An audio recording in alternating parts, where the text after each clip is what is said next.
So welcome once again on this January the 27th, 2022, just a little bit before 8 a.m. here Eastern Standard Time.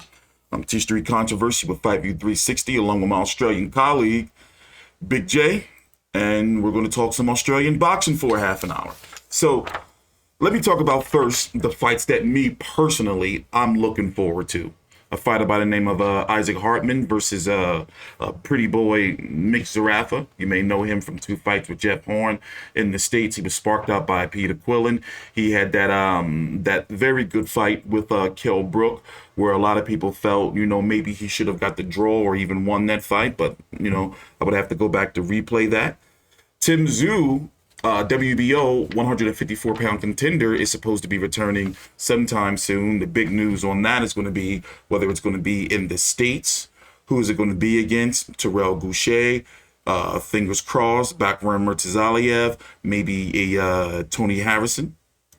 Ebanie Bridges is supposed to be returning soon. And another fight of significance is Mairis Briedis defending his IBF and Ring Magazine Cruiserweight titles against Jai Opetaia, the IBF #1 contender. Now, Mairis Briedis is wanting Jake Paul. So, we're going to bring Big J in, and basically, where do we start? Should we start with what's going on with the women? Let's start there. That's a good place to start. What's going on right now with Ebanie Bridges that you heard of? Anything there, as far as what card she's supposed to be coming back on? Well, first of all, Aussie, oi, oi, oi. Hope everyone had a great Australia Day yesterday. Australia Day is similar to your 4th of July, celebration of everything that's great in Australia. So I hope everyone had a great day. But to Ebanie, I believe I've heard that she's going to be appearing on the Warrington, is it Josh Warrington versus Kiko Martinez? That's the case. I believe that I've heard that she might be possibly fighting on that card, which is, when's that? March sometime? Yeah, pulling it up right now. That is going to be on March the 26th in Leeds. Yeah, well, Leeds, there you go. She likes that Leeds. Didn't she fight there last time when she fought the French girl? I believe so. And of course, she has a very big UK following. Yeah, she does. And she likes, I think she's a supporter of the Leeds soccer team or whoever they are. Okay. So yeah, you see most of her social media on Twitter, it's Leeds. Yeah. So yeah, she fought Mealy's Gangloff. The fight that I felt that she lost in Leeds. That was her last fight. And she had that hand injury. And wasn't she supposed to? We didn't talk about it on the show, but was she on a reality TV show or supposed to be on a reality TV show? Explain that to me or to the viewers. Well, Mick Zarafa, Barry Hall, Ebanie Bridges are all on SAS Australia, which is like a celebrity version of a SAS boot camp, which is elite army service. But they've got a Navy SEAL bloke in, another SAS from England. So it's basically a celebrity version of a SAS boot camp. Okay, so basically do all military stuff. Okay, so it would be celebrities trying to do military boot camp and to see if they can survive. Elite military stuff. Gotcha. But they dumb it right down. They wouldn't last a day doing the real thing, so gotcha. They dumb it way down. So now, and that starts next week. Actually, I think it starts next week on Channel 7. Now, another fighter, female fighter, you were telling me about is a fighter by the name of Sky Nicholson, who has just signed with Matchroom, Eddie Hearn's Matchroom Boxing. She is 26 years old, and would this be her pro debut? This is her pro debut, yeah. She represented Australia at the Olympics in Tokyo last year. I think she got to the semis. Mm-hmm. I think she's a featherweight. And she will be having her pro debut on the Chocolatito versus, it was supposed to be Australia, but he got Crook. Who's Chocolatito fighting now? He's fighting Julio Cesar Martinez, the 112-pound WBC champion. is moving up to take on, as a replacement to Juan Francisco Estrada, Roman Chocolatito Gonzalez. A very significant fight. And that's supposed to be taking place, I have her box rec here, March the 5th. So, yeah. Yeah, that's only, yeah. Yeah, Well, you she's couldn't a ask for a better southpaw. debut than that, could you? Yeah, but, you know, I mean, is she good, though? Where is she at? Well, when she made the semis of the Olympics, I watched that fight, and she just didn't do enough to win the fight. So, I mean, she has to prove her worth in the ring, but knowing Eddie, you know, they'll probably toss her in there with some, I don't know. Yeah, she's gonna be on the slow route. They're gonna slow Yeah. roll her, definitely. Toss her in there with some soccer mum, and, you know, get the first win up, and, you know, go from there. So, But you know, I mean, is she a boxer though? Like, or is she, so I'm looking. I have her Instagram pulled up. You know, like basically, she's not a part-time boxer. She's not like a model or anything. Like, she is a boxer. oh no, she's legit. But Okay. she's going to prove that in the ring. But you know, she's not like Ebony, where she's had a past life. You know, her life is pretty much just boxing. Okay, So she's okay. done commentary for Sky Sports and done rocked up and done commentary on some Matchroom cards. But her life is boxing. It's not like she's a Yeah, I have former- seen her on there. yeah, a ring girl or a bodybuilder or a maths teacher or, you know, whatever. Yeah, boxing is her life. That's what's up. All right. Boxing is her life. Yes, pretty much. Okay, she's 26 years old. I expect for Eddie Hearn to keep her active. You know, probably have her fighting every couple of months or so. You know, and we will be paying attention to her as her career progresses. Next topic, heavyweight prospect Justis Huni, 5-0, was supposed to be taking on a fighter by the name of a Joseph Goodall, 7-0-1, and this was supposed to take place February the 4th in Brisbane. What's going on with that? Correct. Well, Justis Huni, according to reports, the poor bastard's caught COVID not once but twice. Mm-hmm. So he was over in the States doing a training camp. He caught COVID there, and I don't know if he's returned to the country or not, but there was reports that he caught it again, like a week later. Like, how do you the timeline doesn't seem very right about that. How can you catch COVID twice in a week? Yeah. But I just think that his hand hasn't healed right, and this Yeah, is can you just explain probably what went on with that for the people who are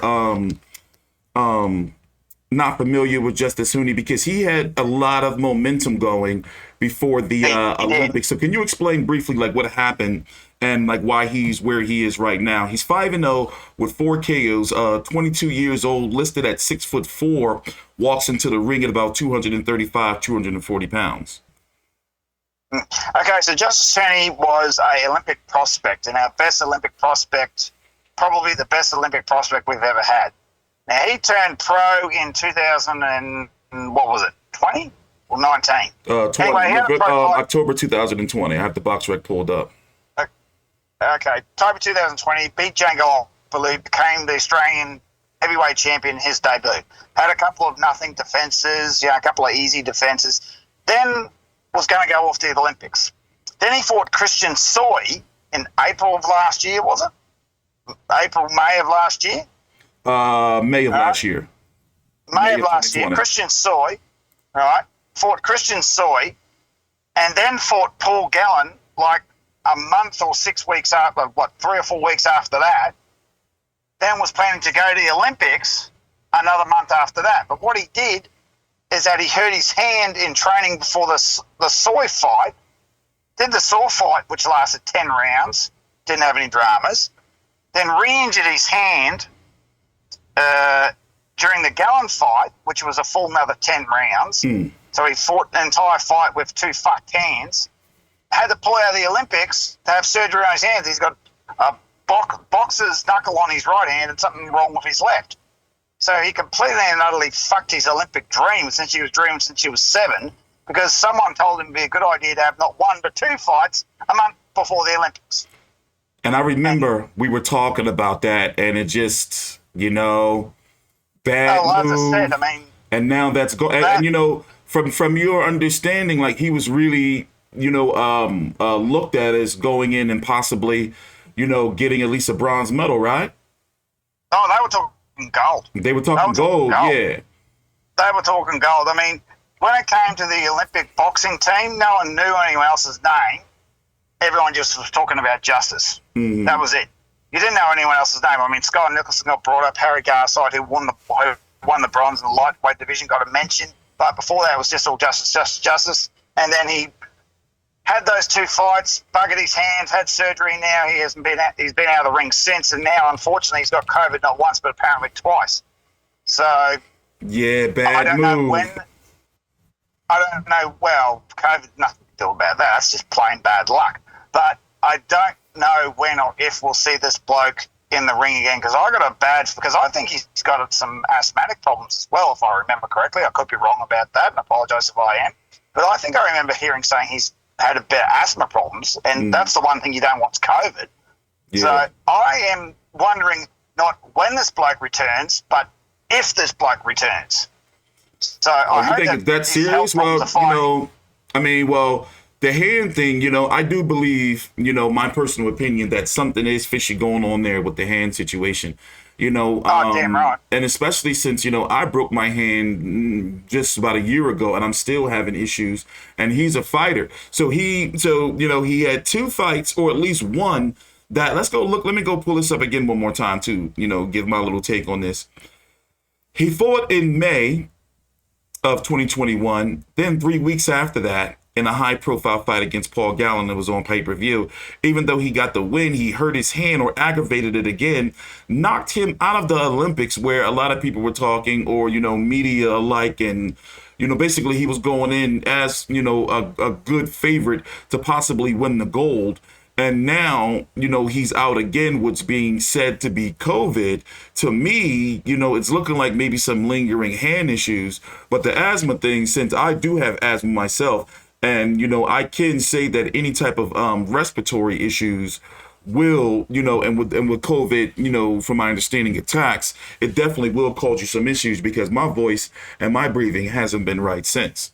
But, more, prayers to him and his family. I want to see him back. Right now, it's just, if you would have asked me, I think it's some hand injuries. But he's 22 years old, though, so he's still, he's young. He's still got some time. Oh, damn right. He could have a couple of years off, come back at 24, 25 and start all over again. So yeah, it's not like it's all over for him, but I mean, once again, the Olympics, though, I can't believe they did that, because we were doing videos and talking about, we didn't think that was a smart move. Well, as I said, that's going to go down as the biggest fuck up in Australian boxing history, and he's got no one to blame but himself. The Olympics only come around 4 years. Every 4 years. Well, for boxers, the Olympics only really come around once in a lifetime. I mean, how many boxers do you know besides Lomachenko and Carissa Shields that go twice? Yeah. Not too many. Yeah. Yeah, and now with the pro rules, you're going to have 10 fights before you're ineligible. So, but yeah, I mean, it's really unfortunate. I hope he gets back into it, but I'm like, it's not when he comes back, it's if for me. I don't know. I just have a bad feeling about this, but let's hope he gets back into it real soon. All right. Before we move on to the last couple topics of the video, just basically, briefly, there's really nothing that has changed with the situation with Jai Opetaia and Mairis Briedis. We're still waiting on, a date. Mairis Briedis, if you don't know, he's targeting, we did a whole full video on it. He's targeting Jake Paul, but he's not going to get it. I don't see it. So he's going to have to fight his IBF mandatory. He was flirting with moving to heavyweight, but as it stands right now, he's backed off of that, and he's going to be continuing to campaign and try to become undisputed at Cruiserweight. In the Cruiserweight division this weekend, I'm going to be covering Mayunga Makabu versus Tabisu Michuno. That's a Don King pay-per-view here in the States. $50 they're charging us for it. That's for the WBC championship. The winner of that is hoping to get a Canelo payday sometime in 2022. News came out yesterday that Canelo is looking to fight Jamal Charlo, or a deal was offered for him to fight Jamal Charlo May the 7th from PBC Al Heyman and from Eddie Hearn Matchroom, a 2-fight deal, one being Dmitry Bivol in May and then Golovkin in September. But still, Canelo has got approval from the WBC to fight for the Cruiserweight title. Arsen Goulamirian had some health issues. He was supposed to fight to defend his WBA Super World title at Cruiserweight. We're still waiting on some news from that. And then, of course, you see Mairis Briedis there, who's going to be taking on Jai Opetaia, which basically, I'm going to tell you right now, he has nothing on his resume and from the tape that I've watched to give me any type of feeling to think that he's going to be a threat to Mairis Briedis. And before I let Big J in, Lorenzo Colli is taking on a Michael Cieslak. Let me see the exact date here. I thought I had it pulled up. Here it is. 17-0, 14 KOs, the WBO Cruiserweight champion, Michael Cieslak, in the O2 Arena on February the 27th. Briefly, you want to jump in on Opetaia? You know, so far, as I said, Big J, I really don't see it there. I just don't see it. Well, it's like everything. He has to prove that in the ring, but once again, I don't see it happening. I mean, as I said, Jai's got no record against any international talent and or former champions, world title contenders. Well, actually, no, Bam Bam Flanagan. But bar Bam Bam Flanagan, there's nothing on his resume that says, yeah, this kid can be a world title. I mean, I talk to people all the time. I say, oh, yeah, he's got the potential to go all the way. Yeah, he might have the potential, but he doesn't have the record. So he has to prove that in the ring. And I'm excited to see what happens with him. But do I think he's going to win? No, I don't see it. Yeah. I'm happy to be wrong. I'll gladly say I'll be wrong. You know, very happy to say I'm wrong, but I don't see it. But then again, he has to prove it in the ring. So I'll be happy to be proved wrong. That's for fucking sure. Well, right now they're looking at a date. You know, they're trying to look at March or April to try to get a deal done. You know, for that fight, and we're going to be providing coverage for that fight. And probably mid-April, I reckon. Yeah. And if they're doing it in Australia, what do you think they would do it? Well, once Brisbane or Sydney toss up, Brisbane would be the pick because that's where Jai Opetaia and Dean Lonergan and all that are based. But again, with the borders internationally still being closed, I don't know. Probably Sydney. So, you know, international travellers can't get into Brisbane at the moment, can't get into Queensland at the moment. So I bet that might change between now and the next 5 minutes. So, who knows? But Brisbane or Sydney, that's my tip. One of the two. All right. Take your time out. Like the video. Subscribe. Follow us on Twitter at Old Mate Big J and at T Street Controversy right up at the top of the description box. And the information is down below in the description box. Also, the WBC app powered by the Vive Network. Links down below in the description box for Roku, Android, Apple. Take your time out. Like the video. Subscribe. So next on our list, we're going to talk about the Unified, and I'm going to just go ahead and say it, get it out of the way, respect to George Kambosos. But, you know, with the fact that that's that WBC title out there, that other one, the one that Devin Haney has, it's hard to call him disputed because it is disputed that he is the number, put it this way, he is the man. He is the guy. He's the man who beat the man who beat the man. He is the number one 135 pounders with the WBC franchise, WBA Super, IBF, WBO, Ring Magazine 135 pound champion of the world. George Kambosos Jr., 20-0 with 10 KOs, with the magnificent defeat, you know, showed real balls, real grit. Over here in the States, he showed the dog. That's D-A-W-G. He got the dog in him. You know, he went out there and he beat, you know, Teofimo Lopez's face to shit. You know, winning 112, 115, 112, 115, 111. And then, of course, another judge gave it to Teofimo Lopez. But if Teofimo Lopez would tell you, didn't he say something along the lines he won 11 rounds to 2, you know, in the third? Didn't he say something like that, Big J? He said 10 rounds to 2 or something delusional bullshit that he was just embarrassing himself. Yeah. But, you know, I mean, you were calling it, though. You know, me, I was trying to find a way. See, I never flat out said that George would lose, but I was trying to find a way, if that makes sense, that he would win. But now here we are in January, the end of January. February is next week. And with the fact that he has all of those belts, as they said in Spider-Man, with great power comes great responsibilities, he's going to have mandatories lining up. And he's got right now to decide who he's going to fight. Now, my personal opinion, the way things are going, I think it's going to be this man, Devin Haney, 27-0 with 15 KOs. It's an easy fight to make.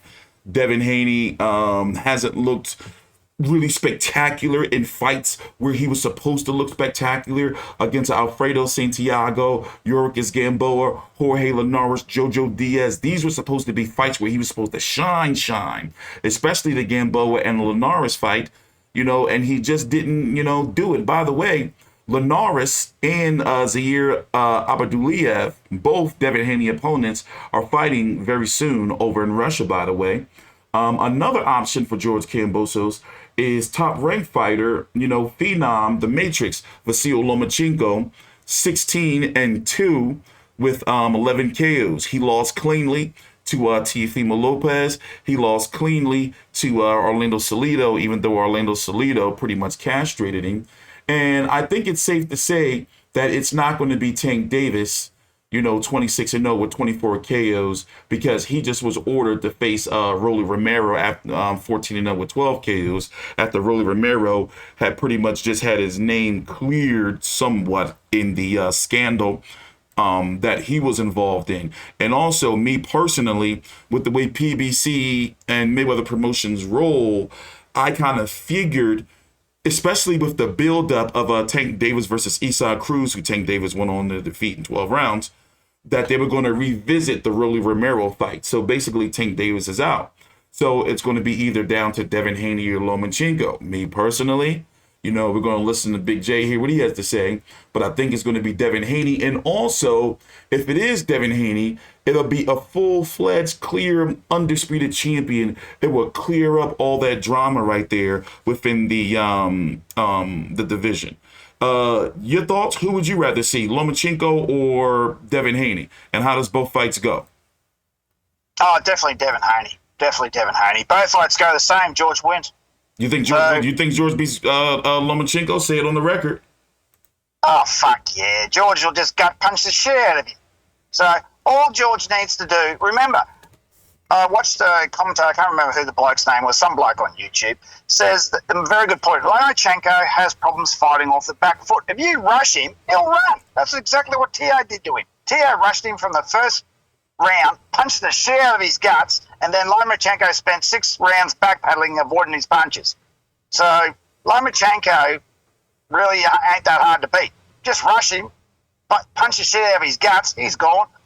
Devin has got a chinny, bang, bang, and, can't really hit that hard. George will walk straight through him, no problem at all. So George will beat, I'm not going to say he's going to destroy him in 3 rounds, I'll say he'll win and get the wins. Well, they'll be hard wins, but he'll get the wins. Because George is, I think, if he puts on the same performance against Lopez, against those two, George will beat both those blokes. Wow. In my opinion. Well, hasn't George already proved that? I mean, everyone thought that Lopez would take his fucking head off. George smacked the crap out of him. Knocked him on his ass in the first round. You remember, boxing is a very simple sport. Get in the ring, hit the other guy before he hits you, and knock him the fuck out. That's all you need to do. All this sweet science bullshit they talk about, that's in the preparation. That's before you get in the fight. The fight is very simple. Get in the ring, punch him before he punches you, knock him the fuck out. Bang, done. Very simple. That's what boxing is. So it's not hard. If the fight were to happen, what's the ideal month that it should happen? Looking at, Australian guidelines, and as you said, the football season plays a big part. Well, the opportune moment's already missed. It should be done in February or early March before the football season kicks off. But as I've been saying for the last 2 months, May, when the Magic round, when the NRL pisses off up to Brisbane for the week, is the only real opportune moment to get it. Because the stadiums will be free, right? Because all the footballers will be in Brisbane for that weekend. And, George is a Sydney fella, so because Melbourne knows shit. There's no way in hell Melbourne's going to give up their stadiums, all right? Unless he does it at the tennis courts, which has happened more than once before. Jeff Harding fought Dennis Andrews in their rematch at Rod Laver Arena, or one of those tennis court bloody things they had there. Mm. So, yeah, I think Sydney's the way to go. But, as I said, it's going to be a very hard sell because no one really knows who George is, even though he's starting to bubble, and certainly no one knows or cares who Haney is. He's just the American bloke with the other belt. Yeah. So, but George's name is. I mean, there's a very large Greek community in Melbourne. I can't speak for Sydney because I've never really been there, but there's a very big Greek community in Melbourne. I mean, George is up at the tennis right now, singing and dancing with all these Greek fans. So, yeah. Oh. But I think it's going to be a very, very, very hard sell to get 30, 40, 50, 60,000 people in a stadium to watch a fight. All right, well, since we're short on time, we got to move, and we will be touching up on this as soon as we hear some more news. So even though we didn't spend a lot of time on it right there, trust me, there's going to be a lot more content coming. So to wrap up the video, now I'm still out of the loop on this. Can you explain to me what's going on with this Sonny Bill Williams versus Barry Hall fight? A fight that I know nothing about. I barely know anything about both of the fighters outside of what I'm seeing here on BoxRec. And yet, I'm intrigued. It's going to be taking place on, what's the date here? March the 23rd on a new pay-per-view streaming service in the Australian. Is it also in New Zealand, like in an oceanic area as well, Big J? It's called Stan, S-T-A-N. What's going on with that? Well, basically what's going on is that Sonny Bill Williams is going to take on Barry Hall. Now, I'll direct your attention a couple of years ago when Barry Hall fought Paul Gallen. NRL versus AFL. This is sort of like they're calling it the turf war, where that one was called the code war, and it's virtually the same. Now, Danny Green is the promoter. He promoted the code war between Gallen and Hall, and he's like a Hall supporter because he's a Western Australian, so he's an AFL bloke, right? Mundine, who is will be in Sonny Bill's corner because they've been mates for God knows how long. Will be supporting Sonny Bill, so that puts in the Mundy and Green rivalry again. Those two will probably sit there and butt heads at each other while this is all going on. But the interesting thing about this fight is that it's on a new pay-per-view platform, which is in direct competition to Main Event. All right? Yeah. Which brings a new... Sorry, go ahead. So Main Event is the #1 pay-per-view platform, and now you have the Zone moving into Australian territories, charging a ridiculously low price for high-quality fights, and now you have Stan moving in, with the ability to be able to pick up fights and put them on pay-per-view. Is there buzz for this fight over there before we move on to, Stan versus Main Event and what's been going on there? Like, is there buzz for the Sonny Bill Williams, Barry Hall fight? Like, is it going to be, would you consider it, like, do you think it's going to be a success? It's a flip of the coin. It'll either be it'll go two ways. It'll either go really, really good, really, really bad. Mm-hmm. So it's either going to be a real contender to Main Event, or it's going to be Australia's version of Triller. So I don't know which way it's going to go. It's a 50-50 shit. I mean, this fight is, to be honest, 5-10 years too late because Barry Hall's in his, mid-40s now. Sonny Bill's pushing 40. So it's 10 years too late. But having said that, the casual bogan, which is the Australian version of a redneck, violent, loving, drink a six-pack, go down to the pub, watch two blokes kick the shit out of each other fans, will pay for this. And it's $10 cheaper than Main Event, which is good point number one. Gotcha. Good point number two football players kicking the shit out of each other, well, hopefully. There's a lot of people out there that don't like Barry Hall. There's certainly a lot of people out there, including me, that don't like Sonny Bill. So there's a lot of people out there that just want to see someone get their friggin' head knocked off. All right? There's the casual fans. All right? And, Danny Green's a promoter, so he knows what he's doing. He's promoted a fair few of his own fights and a couple of others. So it's, it should be a good show, but they have to prove it. But it does come up against Main Event, and as we lead to our next point, Gallen versus Lusick was a fucking embarrassment. Yeah, that was main awful. event's last. This is main event Australia, by the way. It's their #1 pay-per-view platform for fights. Only pay-per-view platform. Yeah, they're the only. They show WWE pay-per-views, UFC pay-per-views, or stateside boxing pay-per-views. You know, it's their platform, and the pay-per-view that they put on. Hold on, I'm pulling it up right here. When was it again? This was just a couple of months. December 21st or 22nd, something like that.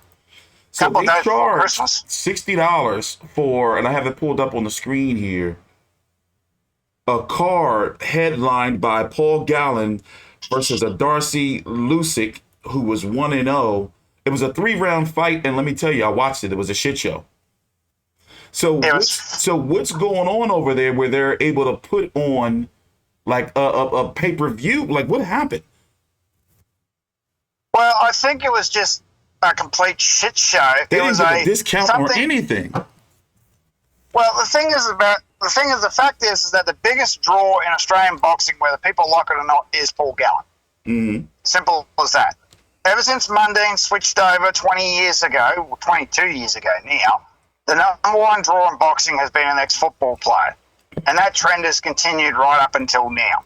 So we know Mundine's gone, but Gallen's pretty much filled the shoes. Yeah, Jeff Hearn was there for about 3 seconds. Tim, not so much. But Paul Gallen's the biggest draw in Australian boxing because he's an ex-football player. He works in the media and he knows how to sell a fight. He says, stuff. And the novelty fights. Australians love novelty fights. But this right here was a house show, and they put it on pay-per-view for $60. That's crazy. It was a house show.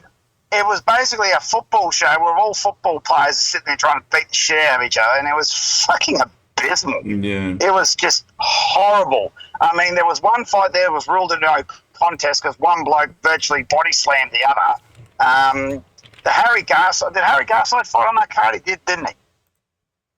Can you just check that to make sure my facts are straight? Yeah. Did Harry Garside fight on that card? Yeah, I'm pulling up the Stan website. What's his name again? Harry. He was on the main event, the classic card. This is his debut. It was his debut. That fight ended in controversy because old mate, like Harry, hit him like 20 times and hit the gloves, didn't really do any damage. He fired back and the ref stopped it. So that was a terrible, terrible stoppage. And the main event was an amateur fight that was just a complete fucking shit show. Yeah. You've seen better scraps in the schoolyard, better scraps on the football field, to be honest. And for main event to charge 60, I didn't realise until the actual fight started there was 3 rounds because they were bitching about 2-minute rounds. I'm like, oh, here we go. They're bitching about 2-minute rounds again. Fuck, mate, just get in there and have a crack. I didn't realise until the main event started it was only 3 rounds. I'm like, what is this fucking amateur hour bullshit? Yeah, for a main event. Yeah, you can't insult the audience. I mean, it's bad enough that main event, because remember they started charging $60 for the Hearn Tszyu card. I've been charging $60 ever since. Mm-hmm. None of these cards are worth $60. None. All right, it's bad enough they charge. I mean, they'll charge $60 for Tim Tszyu to fight some blown up welterweight, right? But they only charge $30 for George to fight Lopez. Yeah. Or the Maloney's to fight in the States for a world title. They only charge $30 for those cards, which are actual proper fights, right? Probably because they don't have the actual rights to them, blah, blah, blah, blah, blah. But they want $60 for 2 ex-footballers to sit there and have an amateur fight. That's just insulting to the audience. Very. And you just can't do that. And this is the perfect opportunity for people like Stan and Eddie, who only charges $3 a month for the Zone subscription in Australia. $3 a month is cheap as fucking chips, even cheaper actually. You could $3 to get your fuck all these days in chips. And now it's like, well, hang on a second. Main event might be in a bit of trouble here because they can't keep on putting on these amateur hour shows, these football shows. The cards have been steadily declining since the Hearn Tszyu card. The Hearn Tszyu card was a bloody good card, right? You can't say it was. You can't say it wasn't. But the Tim Tszyu headline cards have slowly been declining in quality. Tszyu versus Hogan was pretty good. Tszyu versus Morgan The only thing that saved that, I said it several times, was the Mark Hunt Paul Gallen fight. That's the only thing that saved that card. Yeah. There was actually a couple of good undercards. I think Foley kicked a Foley versus, I can't remember the other kid's name, but there was a couple of good undercards on that. But yeah, the quality has been declining, and I've been watching most of these cards. It's been slowly, like not hugely, but it's slowly getting, less and less quality, because their last Tim Tszyu card, Inoue, was mediocre at best. It wasn't terrible, but it wasn't great either. But this was just an insult to the fans. Yeah. It's like you're charging $60 for an amateur fight, and for bad ref decisions and fights to be stopped, ruled no contests, and all this other stuff. Yeah, you're not getting the quality for your dollar. But since we are short on time, we do have to wrap up. We will be back. The next video we will be doing will be, a longer format, depending on what's going to be happening with Australian boxing news, especially once these fights start getting announced for the late spring, early fall. Take your time out, like the video, subscribe. Follow us on Twitter at Old Mate Big J, FV360, and you can follow me on Twitter at T Street Controversy. Please take your time out, like the video, and subscribe. Thank you for watching.